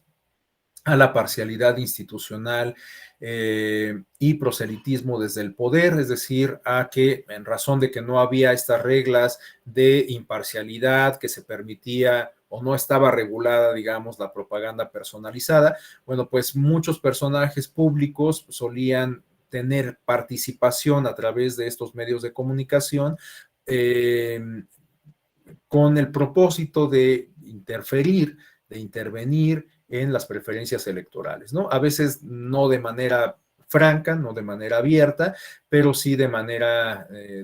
velada, ¿no? No sé si ustedes recuerden, por ejemplo, hablando de esa elección del año 2006, de estas declaraciones que en algún momento hizo Vicente Fox respecto a que, por ejemplo, convendría cambiar de jinete, pero no de caballo, haciendo alusión, por supuesto, al relevo por parte del candidato que después sería triunfador de la elección, Felipe Calderón Hinojosa, ¿no? Incluso, bueno, pues hoy en día sigue teniendo mucha resonancia esta frase que emitió el hoy presidente Andrés Manuel López Obrador en ese contexto de las campañas electorales de 2006, dirigida a esta frase a Vicente Fox, en términos de cállate chachalaca, ¿no? Justamente por la intervención que estaba teniendo el presidente de la República en la contienda electoral. Pero todo esto, pues porque no estaba regulada esta intervención, no estaba fijado este principio de imparcialidad, que bueno, en un contexto democrático se tendría que dar por hecho, pero bueno, pues esto también nos da cuenta de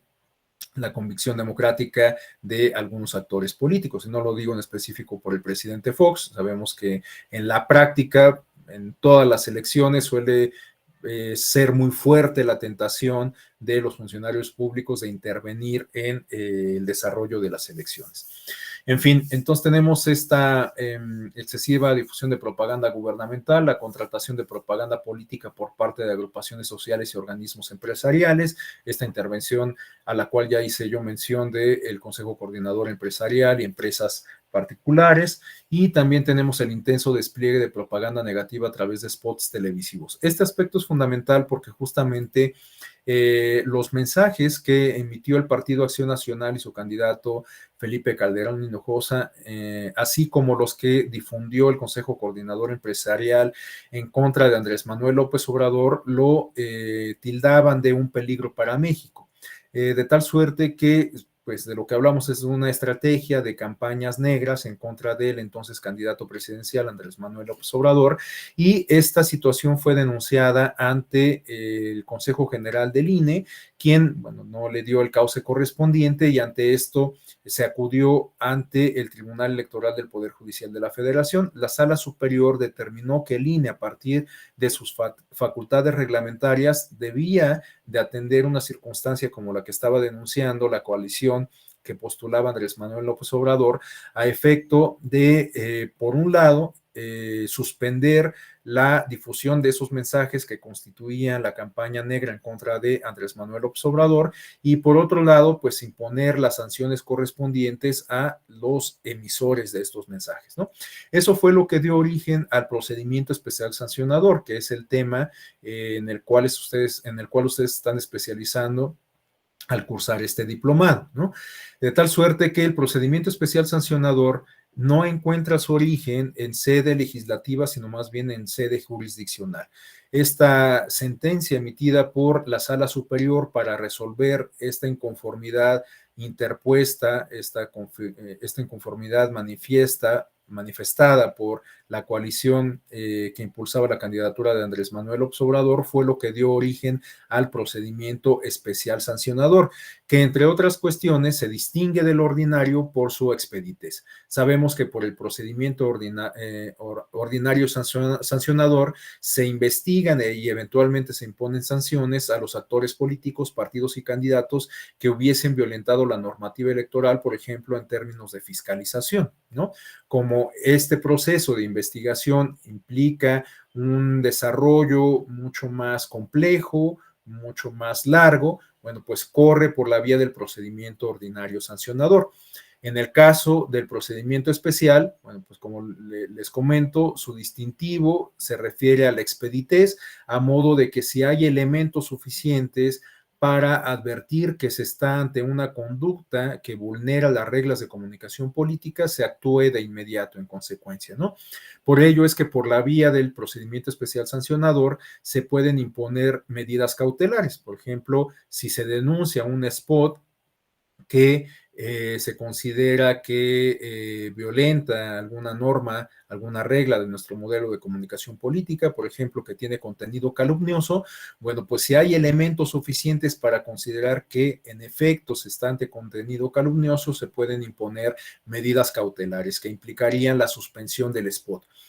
El fondo del asunto pues tendrá que ser analizado con mayor detenimiento, pero también en un proceso, digamos, rápido, ¿no? Porque el propio diseño del procedimiento especial sancionador plantea plazos muy breves para su resolución, de tal suerte que, bueno, la cuestión de fondo tendría que ser resuelta en dado caso de que se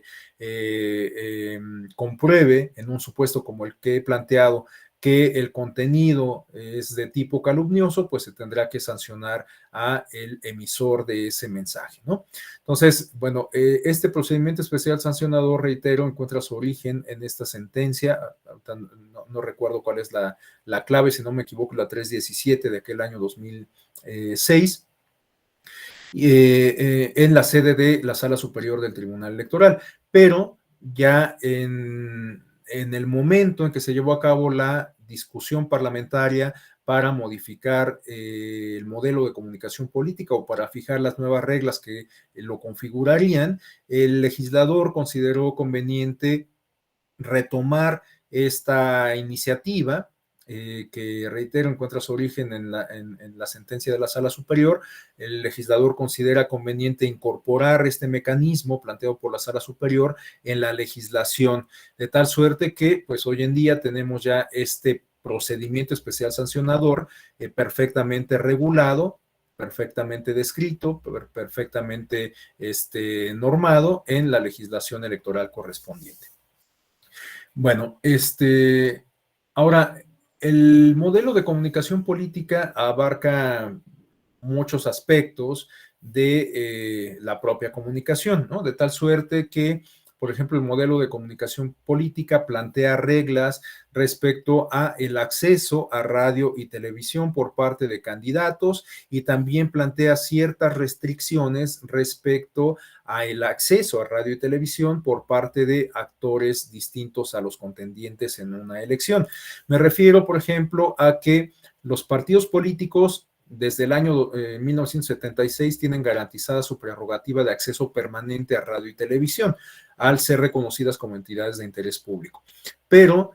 A lo largo de los años y en particular a partir de la reforma del año 2007 se fijaron reglas específicas para este acceso a radio y televisión por parte de los partidos políticos.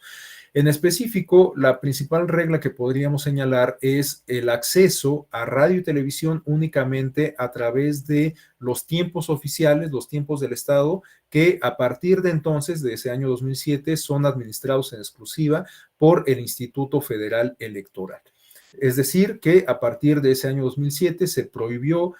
se canceló la posibilidad de que los partidos y candidatos contrataran de manera directa espacios comerciales con los dueños de los medios de comunicación, con las grandes televisoras, los grandes consorcios de radio, etcétera. Entonces, a partir de entonces, los partidos y candidatos tienen garantizado este acceso a radio y televisión, pero únicamente a través de tiempos del Estado que son administrados, reitero, en exclusiva por el Instituto Federal Electoral, bueno, hoy Instituto Nacional Electoral.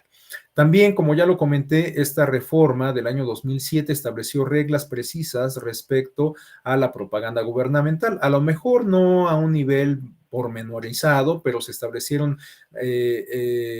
algunas reglas en general en este artículo 134 constitucional y también en el artículo 41 de nuestra Constitución, por lo que se refiere a la propaganda gubernamental, ¿no?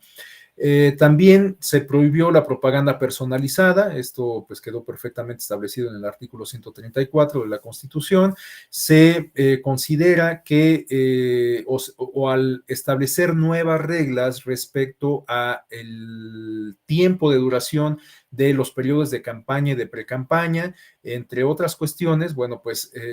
cualquier vulneración a estas reglas que aplican para los periodos de campaña y precampaña, pues implican la vulneración al modelo de comunicación política. Por ejemplo, si un precandidato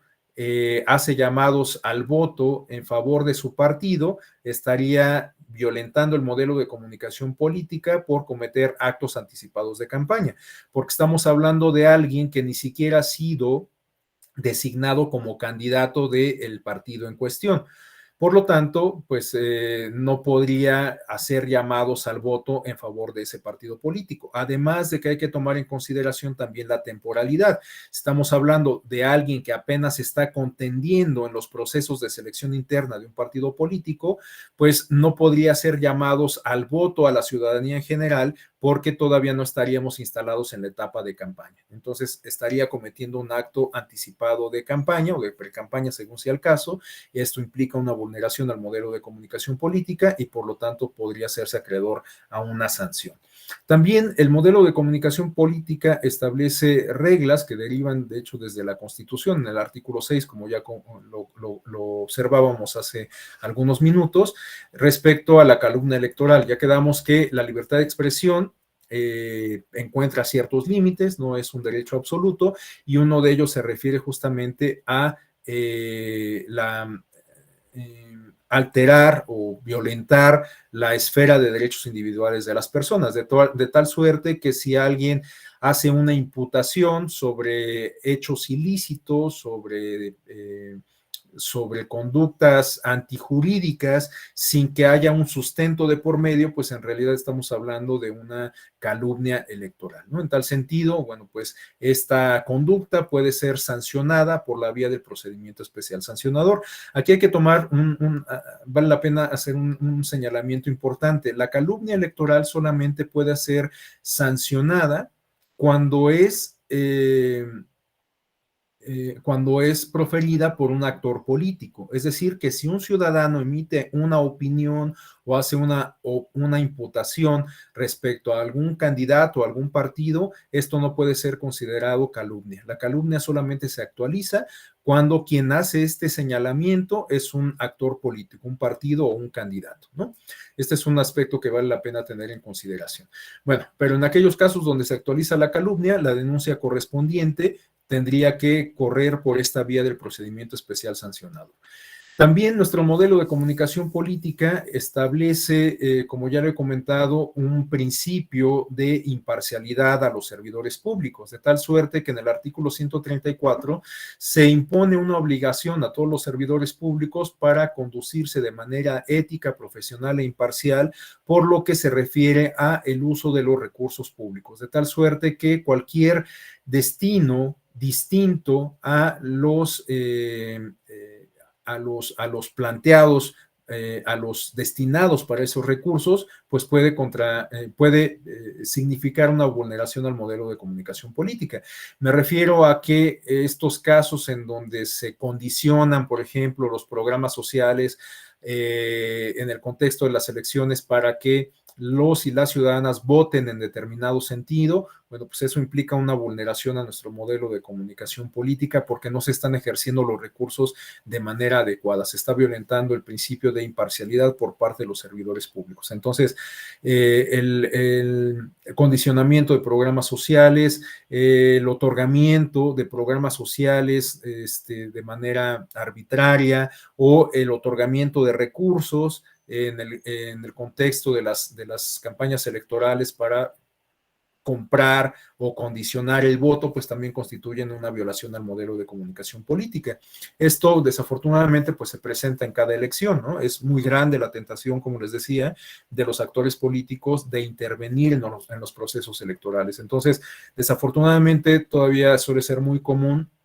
que servidores públicos de distinto rango, los distintos órdenes de gobierno, condicionen o compren el voto en beneficio de los candidatos que consideran afines, ¿no? Entonces, bueno, pues es común que se interpongan denuncias por la distribución de despensas, por la distribución de materiales en especie, con el propósito de que las personas que lo reciben voten en determinado sentido, ¿no? Bueno, estas denuncias se canalizan también por la vía del procedimiento especial sancionador porque implican una violación a las reglas que configuran nuestro modelo de comunicación política. Y por último, tenemos el uso indebido de la pauta de radio y televisión. Si tenemos que hay reglas muy precisas respecto al acceso a radio y televisión y que una de estas reglas se refiere a que únicamente los partidos y candidatos pueden tener presencia en estos medios de comunicación por los tiempos que corresponden al Estado, administrados en exclusiva por el INE, bueno, pues cualquier otra forma de tener presencia en radio y televisión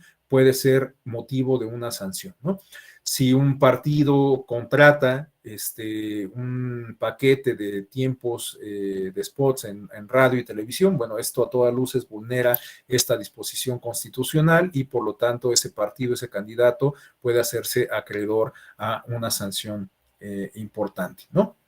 Esta disposición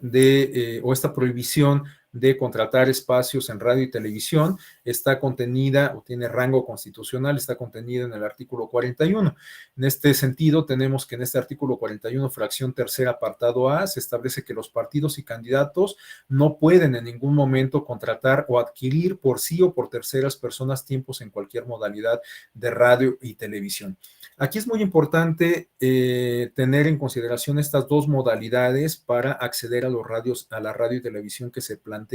en este supuesto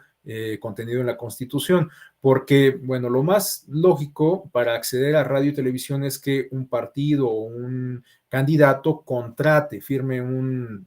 documento en donde él se comprometa a pagar y la contraprestación de esto reciba una presencia, un espacio en radio y televisión, ¿no? Esto es, digamos, como lo más evidente, o sea, cuando se contratan espacios en radio y televisión. Pero puede ser que un partido político o un candidato igualmente logre tener presencia en radio y televisión, aun cuando no haya de por medio un contrato en este sentido, ¿no? Y por eso es que vale la pena que desde la Constitución se establezcan estas dos posibles modalidades de acceder a radio y televisión que violentarían la prohibición que igualmente se contiene en la Constitución, ¿no? O sea, por un lado se puede contratar, pero por otro lado se puede tener presencia sin que exista un contrato de por medio. A lo mejor me estoy haciendo bolas con la explicación, pero para que quede más claro les voy a poner un ejemplo. En el año 2015 varios partidos políticos, pero en particular el Verde Ecologista de México, contrató espacios de publicidad fija en un estadio de fútbol, en esto que se conoce como univallas y vallas electrónicas. Cuando nosotros, bueno, quienes hayan acudido a un partido de fútbol sabrán que en los costados de las canchas suelen colocarse mantas de publicidad comercial, ¿no? Justamente ahí se anuncian los patrocinadores de los equipos o alguna empresa que pues simplemente considere que la audiencia que asiste al estadio de fútbol es un público que puede estar atento a esa publicidad comercial para promover su marca, ¿no? Entonces, bueno, esto lo hacen también los partidos políticos, les digo, lo hizo el Partido Verde Ecologista de México y esa propaganda fija, digamos que no implica mayor vulneración al modelo de comunicación política, es permitido porque pues el partido contrata esa publicidad, esa propaganda, esos espacios de propaganda para que la vea la gente que acude al estadio, ¿no? Lo único que tendría que hacer el partido para evitar meterse en problemas es pues presentar su informe correspondiente en términos de fiscalización en donde dé cuenta del gasto que implicó contratar esa publicidad fija en el estadio en la fecha tal del partido tal, ¿no? O sea, ahí no hay mayor problema. Pero lo que les quiero plantear para exponer este acceso indebido a la radio y la televisión es el tema de las vallas electrónicas. Igual, quienes hayan ido a un partido de fútbol o quienes sigan las transmisiones por televisión, se darán cuenta que la toma que hace la cámara de televisión de la cancha de fútbol implica considerar una barda, una valla que corre por todo lo largo de la cancha de fútbol, en donde pues van pasando contenidos de publicidad comercial, ¿no? Entonces, en este caso, el Partido Verde Ecologista de México, le digo, hubo algunos otros, pero la iniciativa, la idea original, pues es del Partido Verde. Esto implicó un acceso indebido a radio, o en este caso en específico a televisión, porque resulta que esa publicidad que se observaba en las vallas electrónicas, pues ya no era solamente observable por las personas que acudieron al estadio de fútbol, sino todas las personas que estaban viendo el partido a través de la transmisión en televisión. Entonces, ahí tenemos un caso en donde el partido no contrató un espacio en radio y televisión, contrató un paquete de publicidad en el estadio de fútbol, pero no tuvo en consideración, o a lo mejor sí, a lo mejor fue una estrategia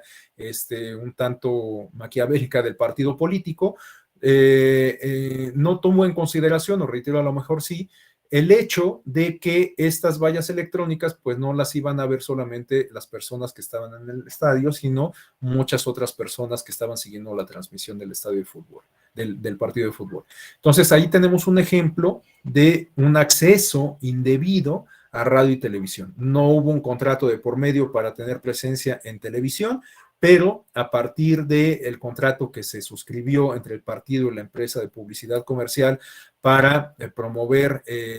los spots o bueno, los mensajes del partido en estas unimetas y en las vallas electrónicas, pues implicó un acceso indebido a la televisión. Otros ejemplos de acceso indebido a la televisión o a la radio se refieren a la cobertura periodística en términos de simulación. Es decir, un periodista o un medio que, por ejemplo, finge un libre ejercicio del periodismo haciendo una entrevista a un candidato, a una candidata, a un dirigente de partido, y esto constituye pues, justamente un acceso indebido a radio y televisión, porque, bueno, hay que considerar las características del caso concreto, ¿no? Pero les pongo un ejemplo de un caso en donde pues resulta que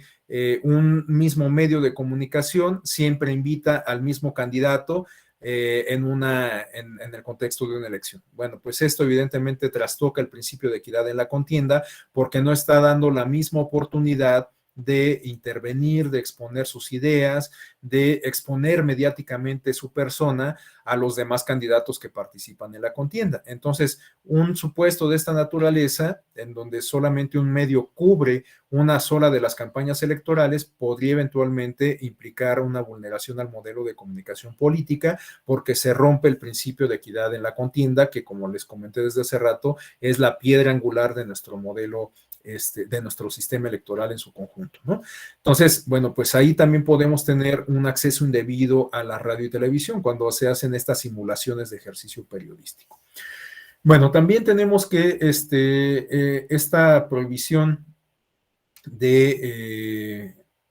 comprar espacios en radio y televisión no aplica solamente a los partidos y candidatos, sino también a los particulares, tomando en consideración muy probablemente la experiencia que se tuvo con el Consejo Coordinador Empresarial y estas otras empresas que de alguna manera tuvieron influencia o pudieron haber tenido influencia en las preferencias electorales a partir de los mensajes que contrataron para ser difundidos en estos medios. Bueno, tomando en consideración esa experiencia, el legislador consideró conveniente imponer una restricción con rango constitucional para todos los particulares, de tal suerte que hoy en día, bueno, pues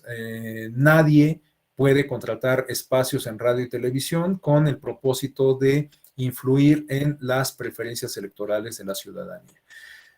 Por otro lado, tenemos que el modelo de comunicación política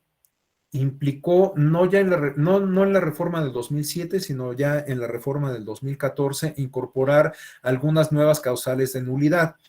En específico, por lo que se refiere al modelo de comunicación política, podemos hacer mención a esta causal de nulidad que se incorporó al artículo 41, fracción sexta, y que se refiere a la compra o adquisición de cobertura informativa o tiempos en radio y televisión fuera de los supuestos previstos en la ley. Es decir, que en el contexto de una campaña electoral, si se demuestra que alguien compró o tuvo acceso a radio y televisión fuera de los tiempos administrados por el Instituto Nacional Electoral, no solamente se puede hacer acreedor a una sanción de tipo administrativo, sino que además puede tener una implicación mayúscula que se refiere a que la autoridad competente decrete la nulidad de la elección en cuestión. Es decir, que si alguien, reitero, compra o tiene un acceso indebido a espacios en radio y televisión, por ejemplo, a través de una cobertura noticiosa de forma simulada o parcial, bueno, pues esto puede ser motivo para que, además de la sanción que se le imponga al candidato o al partido en cuestión,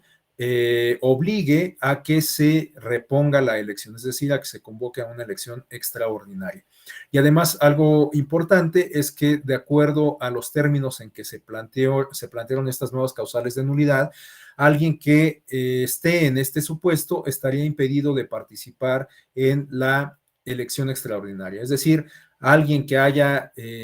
comprado espacios en radio y televisión y que con ello haya motivado a una elección extraordinaria, por el hecho de haber infringido la normativa electoral, estaría impedido de participar en esa elección extraordinaria. Entonces, es un aspecto importante porque me parece que estas nuevas causales de nulidad incorporan un elemento de inhibición más poderoso para poder cumplir la norma, ¿no? De hecho, bueno, pues hasta el momento no hemos tenido, afortunadamente, un supuesto de esta naturaleza. Bueno, otros dos aspectos que vale la pena destacar del modelo de comunicación política y que guardan relación con el tema que estamos abordando, que es el de la libertad de expresión, en específico de la libertad de prensa, se refieren a la organización de los debates. A partir del año 2014, se estableció en la legislación electoral la obligación para las autoridades electorales de alentar los debates, de organizar debates, ¿no? De hecho, se establecieron algunas reglas precisas y obligaciones para la organización de debates presidenciales, pero se estableció, reitero, se establecieron algunas obligaciones para todas las autoridades electorales, es decir, los soples y el Instituto Nacional Electoral, para la organización de debates entre candidatos de distintas elecciones, en el ámbito municipal, en el ámbito de las gubernaturas, en el ámbito de los congresos locales, en el ámbito del Congreso Federal, es decir, por lo que respecta a diputaciones y y senadurías y reitero, pues también en el caso del presidente de la República. Pero bueno, esta obligación para la organización de debates, si bien se planteó en estos términos coercitivos de obligación para las autoridades electorales, también se planteó como una posibilidad para los medios de comunicación. Es decir, que los medios de comunicación pueden igualmente organizar debates entre candidatos, pero tienen que ajustarse a ciertas reglas. Si no cumplen con estas reglas, igualmente estarían violentando el modelo de comunicación política. Entonces, aquí podemos advertir que estas reglas, de alguna manera, se refieren a límites al ejercicio de la libertad periodística, en específico por lo que se refiere a la organización de debates entre candidatos. Bueno, ¿cuáles son estas reglas? En primer término, que se comunique al Instituto Nacional Electoral o bien a los institutos electorales locales, dependiendo de el tipo de elección que corresponda, ¿no? Es decir, si estamos hablando de que un medio de comunicación de Sonora invita a los candidatos a la elección gubernamental de Sonora, pues tendría que informar de este debate a el Instituto Electoral de Sonora, ¿no? Si estamos hablando de que un medio como, no sé, pensemos en Televisa o Televisión Azteca, organiza un debate entre candidatos a la presidencia de la República, bueno, esto es perfectamente válido, pero tendría que dar cuenta de esto a el Instituto Nacional Electoral, ¿no? Entonces, dependiendo del tipo de elección, tendría que dar cuenta, tendría que informar el medio de comunicación que organiza el debate a la autoridad correspondiente, ¿no? Bueno, también otro aspecto que deben de considerar se refiere a que deben de participar por lo menos 2 candidatos de la misma elección. Este es un aspecto importante porque los medios de comunicación están obligados a preservar, a observar este principio de equidad en la contienda. Entonces ya quedamos que si solamente un medio de comunicación solamente cubre la campaña electoral de un candidato de un partido en específico, pues estaría violentando el principio de equidad en la contienda. Bueno, en este caso, hablando de debates, si solamente invita a una persona, a uno de los candidatos de una elección, pues en realidad sería pues un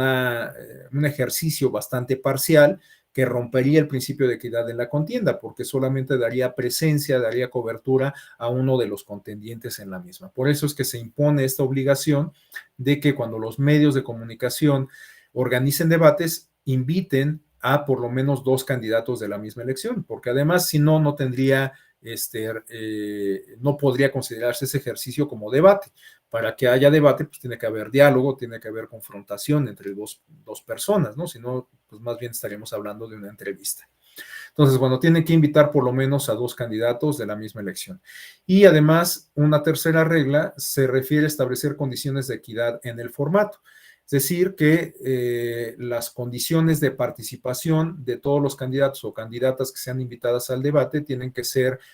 pues equitativas para todos, ¿no? No se vale que pues se le planteen las preguntas fáciles al candidato de la predilección del conductor o del medio de comunicación que organiza el debate y que se le planteen preguntas difíciles o incómodas o técnicas o qué sé yo a los demás candidatos. Entonces, todos los candidatos deben de ser tratados con el mismo rasero y en ese sentido, pues el formato tiene que ser asequible, equitativo para todos los y las candidatas que participen en el debate. Por último, tenemos que en el numeral 7 de este artículo 218 de la Ley General de Instituciones y Procedimientos Electorales, que nos habla de la organización de debates o de la posible organización de debates a cargo de medios de comunicación, tenemos que en este numeral 7 se establece que la transmisión de los debates por los medios de comunicación será gratuita y se llevará a cabo de forma íntegra y sin alterar los contenidos. La no asistencia de uno o más de los candidatos invitados a estos debates no será causa para la no realización del mismo. Este aspecto es importante porque, bueno, los medios de comunicación tienen que cumplir con la obligación de invitar a todos los candidatos a una misma elección. Por supuesto, ya quedará en la decisión de cada uno de estos candidatos o candidatas el acudir o no al debate. pero el medio de comunicación que lo organiza tiene que acreditar que giró la invitación a todos los candidatos de la elección, ¿no? Y que con esto, pues, está tratando de preservar el principio de equidad en la contienda. Por supuesto, si algún candidato o alguna candidata no acude, pues eso ya escapa del ámbito de control del medio que está organizando el debate, pero tiene que acreditar, reitero, que le giró la invitación correspondiente, ¿no? Y bueno, también, por supuesto, si un candidato decide no acudir, pues esto no sería razón suficiente como para que se suspenda el debate, porque si no, imagínense que esto también puede ser advertido como una estrategia de campaña, ¿no? Si un candidato que va abajo en las preferencias electorales considera que al participar en un debate puede quedar mayormente exhibido y por lo tanto estima que lo mejor sería no participar, bueno, pues está en toda su libertad de no ir al debate. Pero imagínense si se condicionara que el debate únicamente se pudiera realizar con la concurrencia de todos los candidatos en cuestión, pues a lo mejor sería muy difícil que finalmente los debates se llevaran a cabo, ¿no? Porque a lo mejor algún candidato, que reitero, se ve abajo en las encuestas, decida pues, incluso boicotear el debate y decidir no acudir. Entonces, bueno, pues por esa decisión individual se estaría afectando un ejercicio de deliberación pública entre los demás candidatos que permitiría a la ciudadanía pues justamente conformar una opinión informada para definir el sentido de su voto, ¿no? Incluso, pues el hecho de que un candidato o una candidata decida no acudir a un debate, pues también puede ser un elemento a considerar por parte del electorado, ¿no? Para definir su voto. Entonces, bueno, estos son aspectos que vale la pena tener en consideración para la organización de debates por los medios de comunicación masiva. Y bueno, estamos prácticamente a punto de concluir. Nos quedan 7 minutos para que nos den las 11 de la mañana y nos restan 2 aspectos para abordar respecto a el modelo de comunicación política y el ejercicio de la libertad de expresión. Pero si me lo permiten, pues yo dejaría hasta aquí la exposición para mañana retomar estos 2 últimos aspectos que, reitero, se refieren a el modelo de comunicación política a la luz del ejercicio de la libertad periodística, bueno, esta manifestación de la libertad de expresión que se da por el ejercicio del periodismo, y entonces mañana retomaríamos la exposición a partir de este punto y abordaríamos esos casos que yo les comentaba que nos dan cuenta de pues cómo la Sala Superior ha abordado esta temática de la libertad de expresión. Vamos a revisar varios casos bastante interesantes en donde la Sala Superior ha fijado criterios igualmente interesantes, relevantes, sobre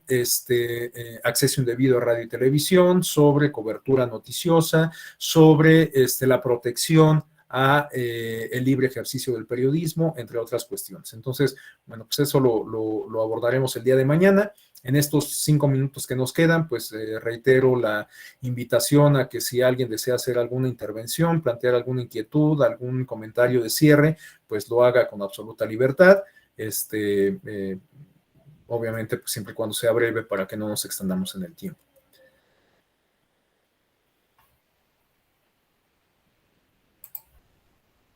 Bueno, pues igual si no hay intervenciones, pues no me resta más que agradecerles el favor de su atención, desearles un excelente día y, bueno, pues invitarles a que nos veamos el día de mañana. Yo por lo regular suelo reportarme a las 8, bueno, a la hora en punto o un minuto después y suelo